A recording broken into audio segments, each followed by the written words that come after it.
How to transfer from card to PayPal.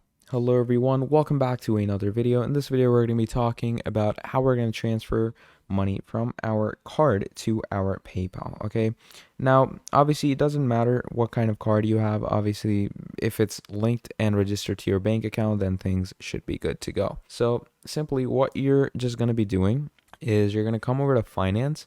You're going to go on banks and cards, and once you're over here you're going to go ahead and click on link a new card.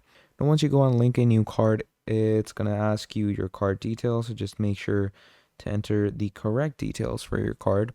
You're going to choose the card types. Obviously, there's quite some different card types over here.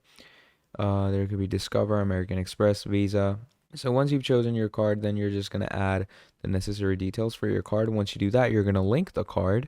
And what you're going to do from there on out is you're going to start withdrawing money from that card straight into your PayPal. So that is basically how you are gonna, transfer money from your card to PayPal. Thank you for watching, and I'll see all of you next time. Goodbye.